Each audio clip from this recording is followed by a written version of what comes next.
Well, hello everybody and welcome back to the channel, friends. It's time to take on the 7th episode of the 5th season of Star Trek Lower Decks, Fully Dilated. Oh boy, we'll see how this one goes, friends. Before we get started, if you could do me a huge favor, hit that like button, smash that subscribe, ring that bell for notifications. It greatly helps out a small channel, and it allows me to alert you next time we go live with any of our sci-fi content. And of course, if there's anything that we do that you would like early or in its full-length format, the link to our Patreon is in the description.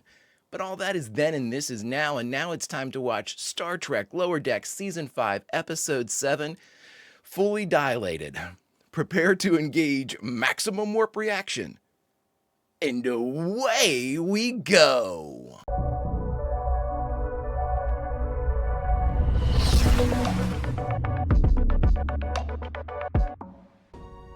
Captain's log. There she is. Mighty Cerritos. To repair yet another dimensional fissure picked up by a Starfleet observation buoy. Come on. Alternate universe version of the Enterprise crossed into our reality while battling some evil clones of Tasha Yar or something. All right, let's get started sealing up that fish. Oh my god, is Rutherford growing a beard? Well, maybe it's finally time I fill the senior science officer position. What? Captain, I put together a report on the similarities between all these rifts. Could I maybe brief the bridge crew? Let's hold off until after I select a senior science officer. Lieutenant T'Lyn has also expressed interest. I just need to make a decision. Uh-oh. How'd it go? He is growing a beard, but Rutherford's looks cool. Captain, I'm detecting a Starfleet power signature on Dilmer 3. Oh my god, Brad. We need to give this shit up. Oh, but it's taquito night! Which is why our lieutenants will handle it. Oh, right. Undercover mission.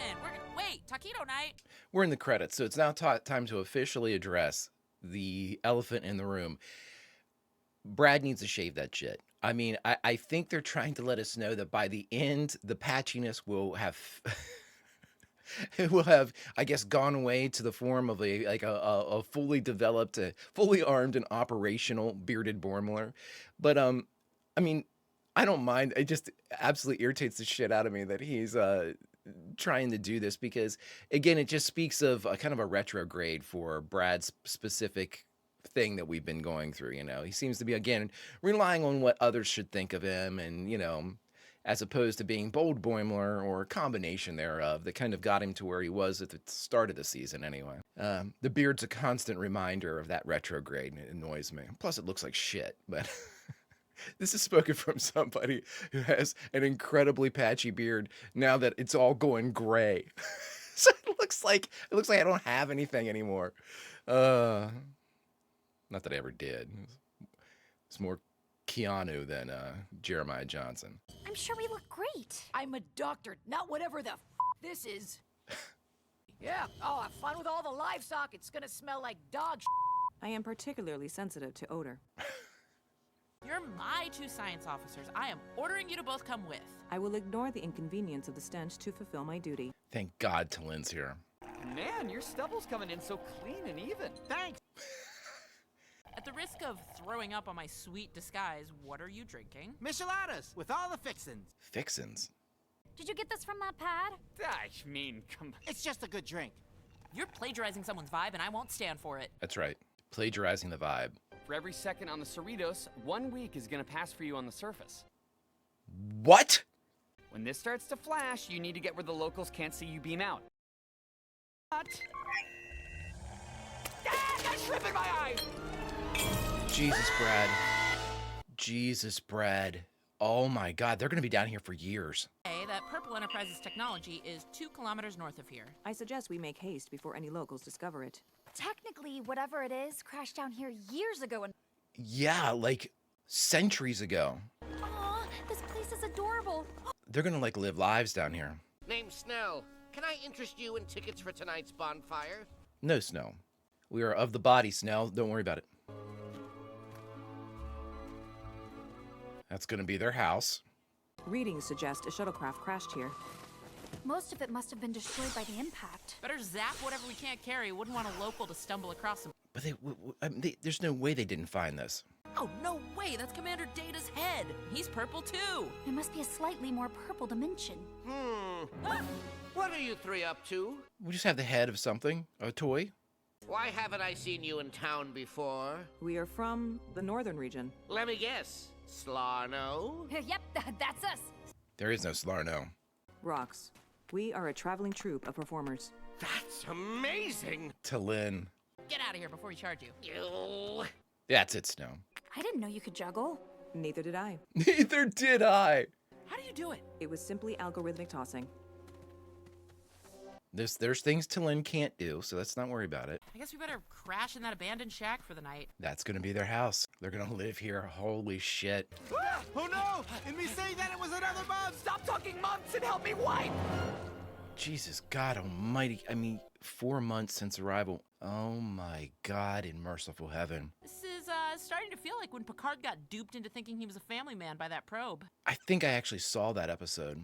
My buddy showed it to me. I harvested grain and ground it into flour with our windmill. We like the town, so we moved in. It's not a big deal. I'll be keeping an eye on... Get out of here, Snell. Go.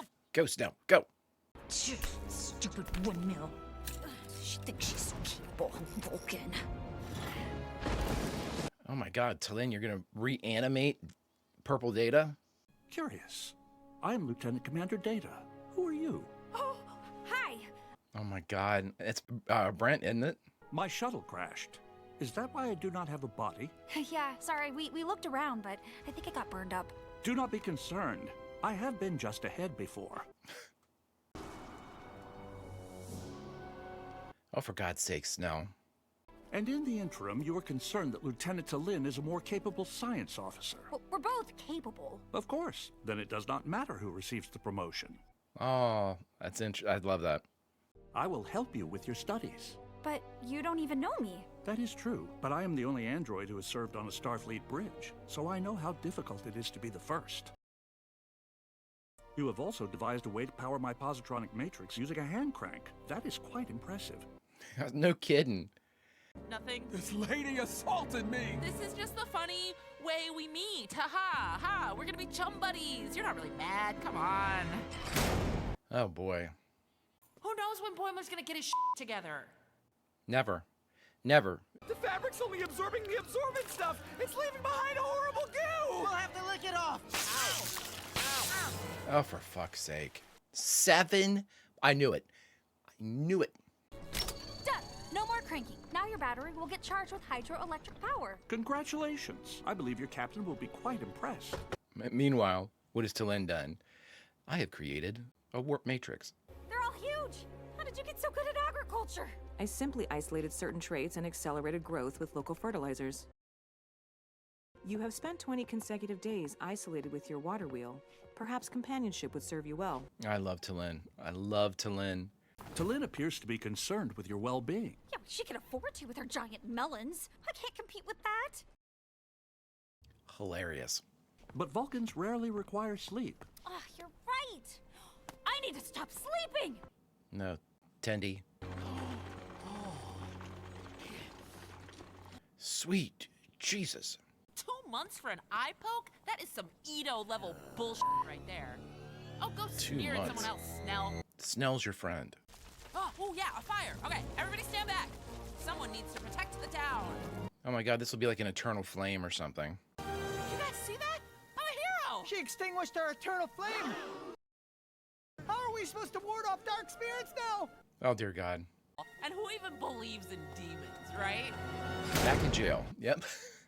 It's working! Like faster! This thing tastes like Lundy smells! I don't think he washes his hands before he uses it. The most ass backwards 10 months. As soon as I get back, I am absolutely destroying Boimler. Do not be so hard on yourself. I struggled to build an electromagnetic field core when I was trapped in 19th century San Francisco. I waited in a cave until Captain Picard, myself, and some guy in a silver jumpsuit dug me out. I need something that can boost the power conduits on this thing. Perhaps instead you could get a little more sleep. No time. We gotta go shopping. Oh, he's not even hooked up anymore. You're selling beauty products? By boiling the skin of the schnoop fruit, Snoop. Their improved appearance has imbued our neighbors with confidence. I have improved their lives without breaking any protocol. We are also now rich. We are also now rich.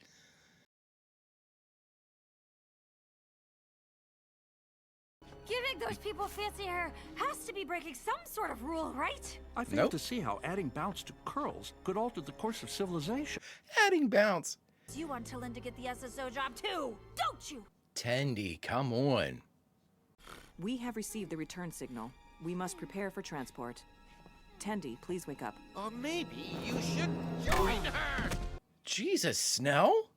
And I was thinking that maybe you could be a friend. The motherfucker spent 10 months fucking peeping them. Finally, everyone is going to see that my lurking protects the town. You'll put on a show soon enough when I'm back with the angry mob. Meh. I was so focused on trying to out-science you that I let my guard down. Why were you trying to out-science me? I love Talin. I was unaware of a competition, but I did notice your withdrawal. My projects were an attempt to rebuild our camaraderie. What? Oh, she was doing it to...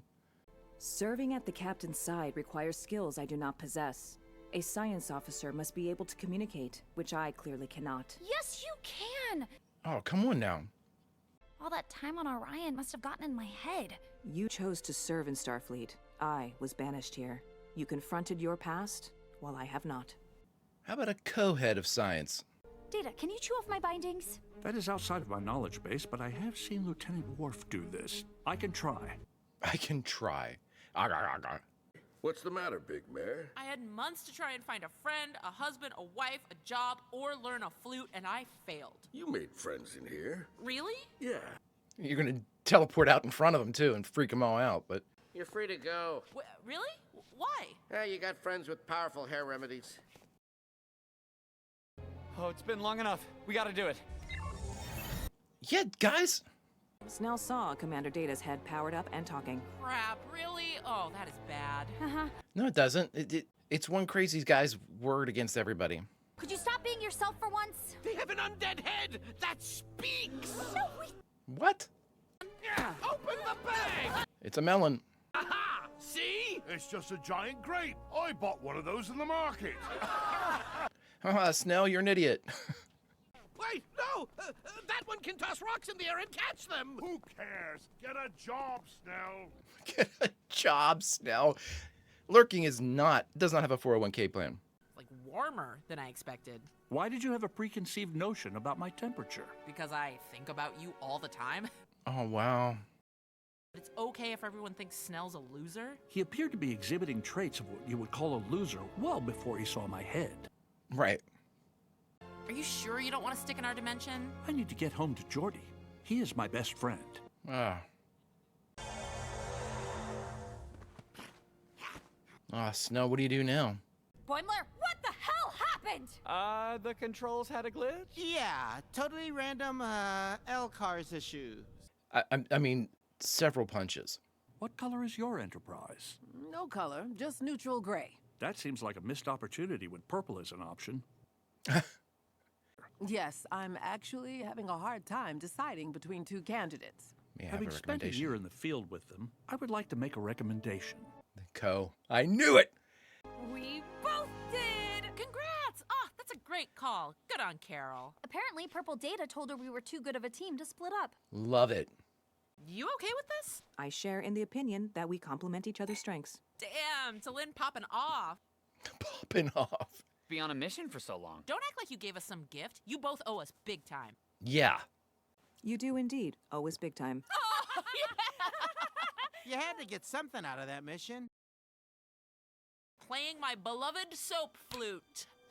Come on, no. You do not know how to play that. Yes, I do. You do not know how to play that. No, it's not a subtle instrument. Do we get any... God, I would love to see some more about these damn riffs. We just got finished watching Star Trek Lower Decks Season 5, Episode 7, Fully Dilated, and the only thing left to do, that's right, is talk about it. All right, everyone, we just got done watching the 7th episode of the 5th and final season of Star Trek Lower Decks, entitled Fully Dilated.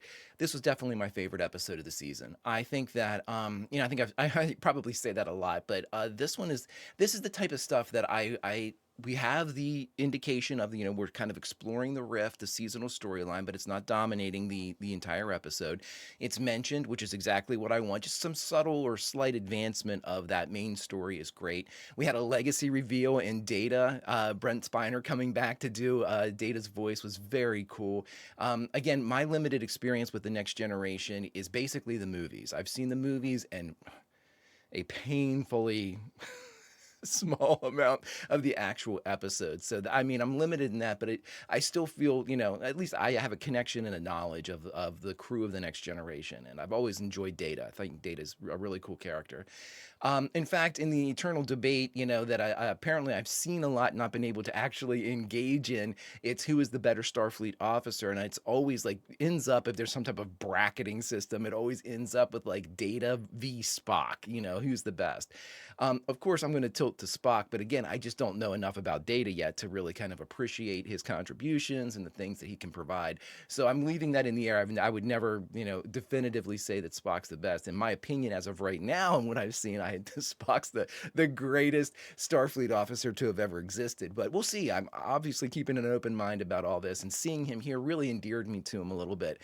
I liked kind of some of the quips that he had, some of the observations that were, had a humor bent to them. Really, really cool stuff. Really kind of wholesome stuff that we got in this episode.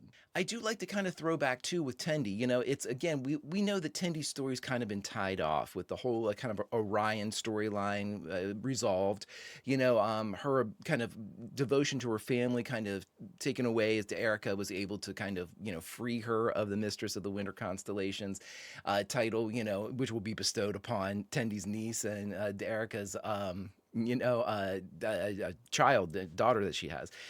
As I try to stutter that out. But this is a perfect way to kind of revisit things like that without having to like untie them and start a new thread, because she ultimately said, my time on Orion must have, affected me more than what I thought, making me more competitive and all this stuff. But I think that the true revelatory information in here of all of our lower deckers, honestly, was T'Lyn. T'Lyn had a chance to really shine, and we got a chance to see, and again, all of T'Lyn's moves were honestly in the background. She was definitely not of the away team that was stuck down on planet because of those two assholes. You had Beckett, kind of the focal point of trying to find a friend. And I actually think I've seen that episode, by the way, where Picard gets hit by a probe and lives an entire life or something like that. And I again, my buddy showed me like choice episodes back in the day, and when I mean choice, I mean 3 maybe, but that definitely rang something with me. I sort of remember him living out his whole life, and it was like the probe's way of telling about that living that life was like the probe's way of sharing their civilization. It was almost like their Voyager type of probe, where it was here's our, here's what Earth is like. It was here's what this world's like, but you get to live the whole thing, so you would really understand it. Something like that. I'm sure I got a ton of that wrong. I remember really, really enjoying that episode though. I thought it was fantastically well done, and Patrick Stewart was, if I remember this episode correctly, absolutely fantastic. See, I've seen it, strangely enough, I saw that episode, which I can't remember the name of, and I saw the very last episode of Star Trek The Next Generation. I was watching in a watch party at college, and I just kind of happened to be there when I had no context for what was going on, other than the movies, which I enjoyed. And at that point, I think that maybe Generations had been the only one that was out, or maybe First Contact. I don't remember, actually. I don't think it was, though. Anywho, it doesn't matter. That's a complete and utter tangent. But my point is, having the legacy characters in there and the exploration that we saw, with Beckett trying to kind of emulate the things that happened to Picard in that one episode, that was a dominating storyline. Her screwing up and being thrown in jail a bunch of times, and Tendy's kind of assault on the senior science officer kind of open position was the other one. T'Lyn was relegated to background duties, but honestly, I think that's where she works the best. She works the best as kind of a filament that joins together certain aspects of the show or the specific episode, and she does it to the point where when she's not there, it's very, very missed. And I mean, in this one, we got to see her basically show everybody what really should have been going on. Like Beckett, was trying to like force the issue. I want to learn the flute and I want to do all this stuff. And she kept getting thrown in jail. T'Lyn was the one that was actually doing all this stuff, that had met all of these people in town, had become like a vital member of like the economy in town with all of her beauty products and produce and things like she had fallen directly into what you really should have been doing there if you really wanted to science the shit out of this area and really learn like the cultural advancements of a specific. You're embedded in a pre-warp society that really probably hasn't had anybody witness it or observe it to this level for this length. They were embedded in the society for damn near a year, and T'Lyn was doing everything that you should at that point, not breaking the Prime Directive, not introducing technology, bettering the lives of the people around, becoming a member of the society in which they open up more, you learn more. And T'Lyn was she was the best in all of this because while everyone else was seeking these different things, she was doing these different things and kind of reaping the rewards, so to speak, from doing exactly what she did. She's in many ways, for me, T'Lyn is like the model that the Lower Deckers, obviously, T'Lyn, it doesn't have the emotional component. Even though I think she's funny as shit, and I think that's a universal type of belief. Her snark, her Vulcan snark, is absolutely fantastic. Just almost being sarcastic with the reveal of observed facts is absolutely fantastic. She is the Lower Decker version, Vulcan version of a Lower Decker. Through and through, just like Ma'ah is the Lower Decker of the Klingons. Just a really great representation that's very, very, very faithful to the Vulcans.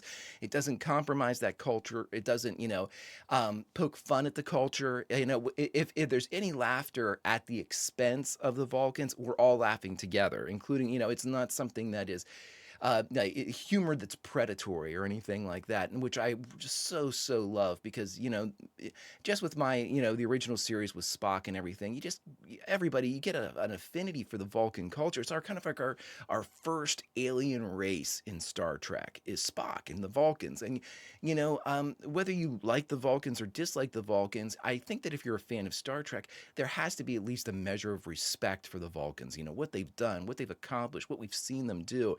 Their help of the Federation, they're founding members of the Federation. So I've always just had a really, really, not a soft spot for the Vulcans, but just a really like a huge respect for them. I think their culture's badass. I think that they are, the way that they can, have a Vulcan culture that's devoid of emotion, but you can meet a Vulcan and be like, what an asshole. You can meet a Vulcan and be like, oh, what a kind person. They don't display any of that, but like if you're around them long enough and watch them long enough, you can draw that shit from them. It's so well done. It's so well done. But I complained in episodes past of this season that we weren't getting these big moments. I want big moments because this is the final season. Give me big moments. Give me these huge like reveals. Give me these great plot points and story beats. And you know what? That was wrong of me to say because what have I loved the most about the first 4 seasons of Star Trek Lower Decks? Episodes like this. Episodes where they're doing Star Trek shit only to the beat and the march of a different drum, the Lower Decks drum. And it still just works so well, and it's still so purely Star Trek. And I think, again, I've mentioned this several times, and I have incredibly limited experience, so obviously grain of salt, everything I say. I don't never want to sound like an authority figure on Star Trek. But I do think that there is a misconception with Lower Decks, that it is just straight parody, that it is just straight like ha-has and hee-hees, that there's no emotional component to Star Trek Lower Decks, that there's no like real Star Trek in Lower Decks. And I think that's a terrible, terrible misrepresentation of the show because absolutely it is humor dominated sci-fi inside the world of Star Trek. However, it contains all of the things that I've grown to really, really like about the original series, watching Strange New Worlds now, all that exploratory, all of that, cool people doing cool shit type of stuff, just the adventure and the promise of the Federation, it all is here. It's all absolutely evident inside Star Trek Lower Decks. Lower Decks is exceptionally well done because of its ability to blend the humor with the points and the really the strong, almost stoic message of Star Trek, the exploration, boldly go, that determination that could be tempered or even diluted with too much humor. I think it's strengthened because of the balance. It shows you the humor and it also shows you the promise. That very, very kind of I just want to say, that pride in the Federation that absolutely could be taken the wrong way if they use this humor to parody. If they use the humor to poke fun and point at Spock and Data and characters that they might consider to be goofy or something like that and be like, oh, look how stupid these characters are. That wouldn't fly with me at all. And that's not what Lower Decks does at all. In the no way does it do that. And so, long story longer, I think that the way to, basically sum up this episode is this is exactly what Star Trek Lower Decks is about. The merging and the blending of the science and the humor, and to do so with story beats that are so well done, and the advancement of the seasonal, the advancement of the character, the advancement of the episodic, really. It's a great testament to these writers, and especially now that we're in episode 7. They at this point knew that they were going to be canceled. They had to have at this point, but to stay true to their North Star, that this is what we were here to do. And I got distracted. They didn't. They kept true to themselves, true to these characters, true to the story, true to the Cerritos, true to Star Trek Lower Decks. And friends, what more can you ask of creatives for a show that you care about? If you could do me a favor, hit that like button, smash that subscribe, ring that bell for notifications. You'll be alerted next time we go live with any of our sci-fi content. And of course, if there's anything that we do, Lower Decks included, that you would like early or in its full-length format, the link to our Patreon is in the description, my friends. But all that is then and this is now, and now it's time to say goodbye. So where should we say goodbye from? Friends, that's easy. We've got 10 months to pick from where we would like to say goodbye from, because we too were on the away mission. We're members of the Cerritos. They didn't see us. We were kind of working in the background, sort of like T'Lyn, but we were helping. We were doing things around the house, making sure that everything worked itself out here in this pre-warp society. So I think that what we'll do is we'll say goodbye from the back porch of the house, where we're sitting, maybe having a cup of the grape juice or the wine or whatever the hell T'Lyn had ultimately made. And by God, our hair and our skin looks great.